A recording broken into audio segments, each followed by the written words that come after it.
अस्सलाम वालेकुम। सर्द मौसम में उन मुर्गियों की निगहदाश्त पे बात होगी जो अंडे देती हैं, क्योंकि इस मरहले पे अगर हमारी कोताही से इन मुर्गियों को धचका लग गया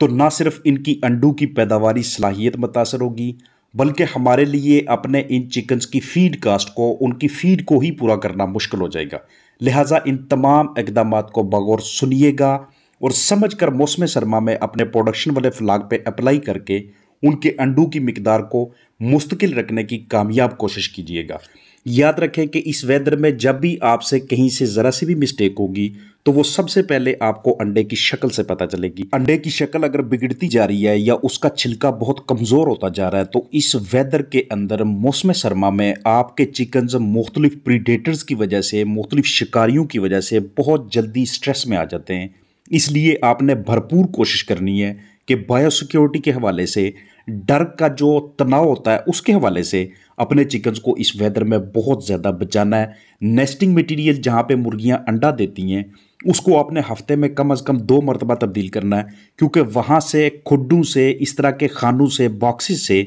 अगर किसी वजह से आपके चिकन्स को ठंड पहुँचना शुरू हो गई तो अगले दिन आके वहाँ पे उन्होंने बैठना है, वेट करते रहेंगे, लेकिन वो अपने जिस्म से अंडा नहीं बाहर निकाल पाएंगे। वो होता है बहुत ज़्यादा विंटर स्ट्रेस की वजह से, सर्दी के तनाव की वजह से। इस वजह से भी चिकन्स अंडा होल्ड कर लेते हैं और अपनी ग़िज़ाइयत की कमी को पूरा करने के लिए मज़ीद फीड खाते रहते हैं, लेकिन वो बॉडी के अंदर अंडा नहीं बना पाते, ना उसको सही तरीके से डिलीवर कर पाते हैं, क्योंकि वो अपने आप में बहुत ज़्यादा तनाव महसूस कर रहे होते हैं। जितना ज़्यादा इस वेदर में आप इन अंडे देने वाली मुर्गियों को हवादार कंडीशन के अंदर रखते हैं, जितनी ज़्यादा ऑक्सीजन की सप्लाई आप उन्हें देते हैं, उतना उनमें अंडों की जो पैदावारी सलाहियत होती है वो मुस्तकिल रहती है और उसमें इतनी जल्दी डिस्टर्बेंस नहीं आती। क्योंकि इन चिकन्स को ज़रा सा घुटन का अगर एहसास हुआ, ज़रा सी अमोनिया गैस ने इनकी कलगी को ख़राब करना शुरू कर दिया, ये ऊपर से नीली होना शुरू हो गई, तो वहाँ पे अंडों की पैदावारी सलाहियत के मुतासर होने के बहुत ज़्यादा इम्कानात होते हैं। प्रीडेटर्स को, शिकारियों को बचाने के लिए,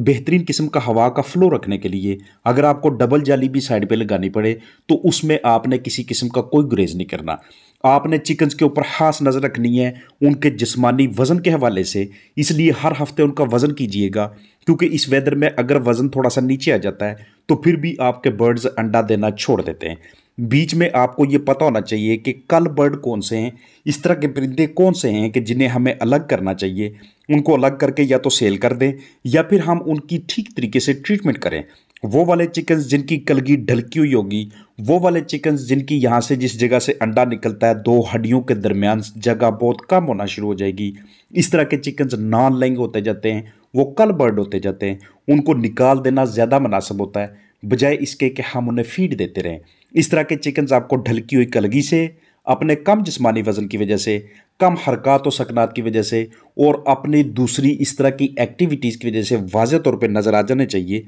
कि जिन्हें आप फौरी तौर पे फ़ैसला करके बाहर निकाल सकें या उनका इलाज करवा सकें। डस्ट बाथिंग के लिए जगह मुहैया करना कि जहाँ पे चिकन्स अपने आप को पहलू के बल लेट के खुद के ऊपर मट्टी फेंक सकें, बिछाली फेंक सकें, ये एक बहुत ज़बरदस्त स्ट्रेटजी होती है लेइंग हैंस के लिए, जो इस वेदर के अंदर आपको भरपूर मिकदार में अंडे दिए जा रही हैं। क्योंकि ये वाली आदत उन चिकन्स में होती है जो बहुत ज़्यादा हैप्पी होते हैं, जो आपके फ्राहम करदा माहौल से बहुत ज़्यादा खुश होते हैं। उनको इस तरह से बाथिंग करना, इस तरह की बिछाली में या सैंड में या मट्टी के अंदर अपने आप को नहलाना इन अज्जा से बहुत ज़्यादा पसंद होता है। इसलिए आपने अपने चिकन्स को बाथिंग के वाले से, लिटर बाथिंग के वाले से कोई ना कोई माहौल लाजमी तौर पे देना है, चाहे अंदर छोटी सी तंगारी रख के, बॉक्सेस रख के उसके अंदर आप स्वाक को डालें, उसके अंदर आप मुख्तलिफ मटीरियल्स का इस्तेमाल करें। दूसरा, रूस्टिंग के लिए, लेइंग हैंस के लिए अंदर की जानब रूस्ट करने के लिए आपने इस तरह से डंडे या बांस का लाजमी तौर पे बंदोबस्त करना है, क्योंकि इस तरह से मुर्गियों की पैदावारी सलाहियत, उनके अंदर ओवरी में बेहतरीन तरीके से योग का बनना, जर्दी का बनना और फिर बाद में उसको डिलीवर करना, जिस्म से बाहर निकालना, ये उनके लिए बहुत ज़्यादा आसान होता है। कोशिश कीजिएगा कि ऐसी जगह, ऐसा माहौल और ऐसी तरकीब रखें कि हमारे चिकन्स को वर्जिश करने के लिए ज़्यादा से ज़्यादा टाइम मिले, ज़्यादा से ज़्यादा मौके दस्तयाब हों, क्योंकि जितनी ज़्यादा वो एक्सरसाइज करेंगे उतना उनके अंदर उनके जिगर के काम करने की सलाहियत बेहतरीन रहेगी, उतना उनका हाजमा ठीक रहेगा। और अंडे देने वाली मुर्गी का अगर हाजमा ठीक रहे तो समझ लें कि उसके 95% से ज़्यादा जितने भी अंदर के सिस्टम्स हैं, ऑर्गन्स हैं, अज़ा हैं, वो बेहतरीन तरीके से काम करते हैं। क्योंकि इस तरह के चिकन का फीड इनटेक, वाटर इनटेक और फिर उसके अंदर मौजूद ग़िज़ाइयत को अपने जिस्म में इस्तेमाल करवा के ठीक 24 घंटे बाद, 25 घंटे बाद, 25.5 घंटे बाद फिर से अपने आप को उस सलाहियत पे लेके आना कि वो अंडे पैदा कर सकें, बहुत ज़्यादा ईजी रहता है। रोज़ाना की बुनियाद पे बर्ड्स को ऑब्ज़र्व कीजिएगा, ज़रा सी उसमें आपको किसी किस्म का कोई आर्जा नज़र आता है तो फौरी तौर पे इस तरह के चिकन्स को लादा करके आपने उसकी वजह को ढूंढने की कोशिश करनी है कि जिस वजह से ये मुतासर होता नज़र आ रहा है। एक और चीज़ जो हमारे इन चिकन्स के लिए बहुत ज़्यादा ख़तरनाक होती है वो होता है ड्राफ्ट, यानी कि वो वाली हवा कि जिस पर नमी का तनासब बहुत ज़्यादा हो, उसमें ठंडक हो, उसका बहुत कम टेम्परेचर हो। ये वाली हवा अगर हमारे चिकन्स को किसी वजह से डायरेक्ट लग जाती है, बराह रास्त लगती है, तो उसके बाद इन चिकन्स के अंडों की सलाहियत के मुतासर होने के पूरे चांसेस होते हैं। इसलिए डायरेक्ट हवा लगने से बचाने के लिए आपने ऊपर की जानब खिड़कियाँ रखनी है, ऊपर की जानब वेंट्स बना के रखने या फिर रोशनदान बनाने, ताकि आपके चिकन्स को इस तरह की हवा मुतासर ना कर सके।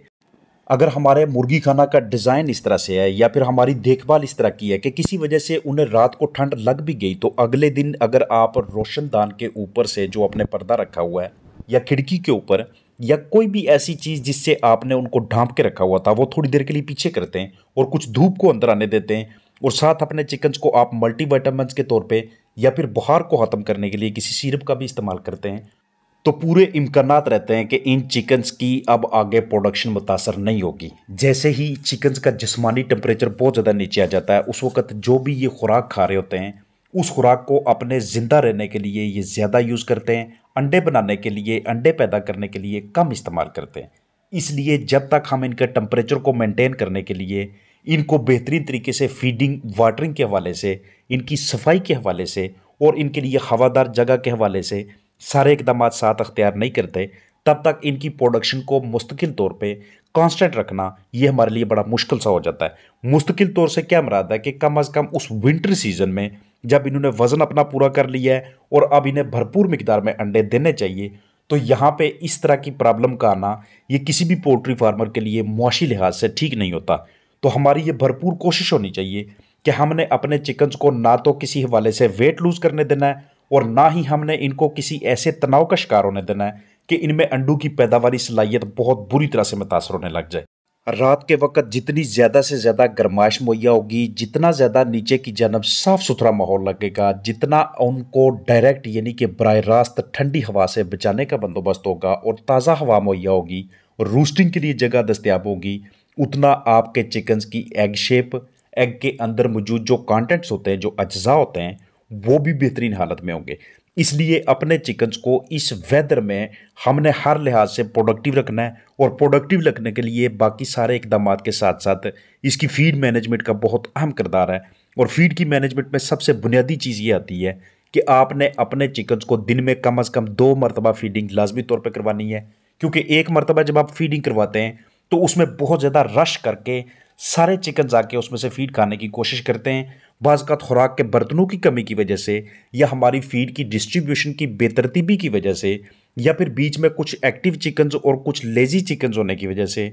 फ्लाक के अंदर साइजिंग आना शुरू हो जाती है। कुछ को फीड दस्तयाब होती है, कुछ को फीड दस्तयाब नहीं होती। इस वजह से जैसे जैसे फ्लाक में साइजिंग आती जाती है वैसे वैसे अंडों की मिकदार भी कम होती जाती है, या अगर वो वाले चिकन्स अंडे देने भी लग जाए जिनको ग़िज़ा कम मिली है तो उस अंडे का जो वेट होता है वो कम होगा दूसरे अंडों की निस्बत। आगे चल के इन अंडों को अगर फर्टाइल पर्पज़ के लिए, चूज़े निकलवाने के लिए यूज़ करते हैं तो तब भी ये प्रॉब्लम है, क्योंकि वहाँ पे भी छोटे बड़े चूज़े निकलेंगे। अगर आप इसको सेल करते हैं तो उस सूरत में भी आप उस पेटी का, उन दर्जन अंडों की ट्रे का वेट पूरा नहीं कर पाते, आपको उस हिसाब से रेट अच्छा नहीं मिलता। इसलिए इस वेदर के अंदर आपने बहुत ज़्यादा मेहनत की होती है। अगर आपने शुरू से चूज़ा रखा हुआ था कि हमारे चिकन्स एक वक्त उस स्टेज पे आएंगे कि जब इनका जिस्मानी वज़न पूरा होगा और इनसे हमें उस वेदर में, उस मौसम में, उस टाइम पे अंडे हासिल होंगे कि जब अंडों की कंजम्पशन, उनका इस्तेमाल और उनका रेट पिछले मौसम गर्मा की निस्बत अब ज़्यादा होगा। तो इस सूरत हाल में, इस मरहले पे आके अगर चिकन्स अंडों की पैदावारी सलाहियत में कमी ले आते हैं तो ये किसी भी फार्मर के लिए नुकसान का बायस है।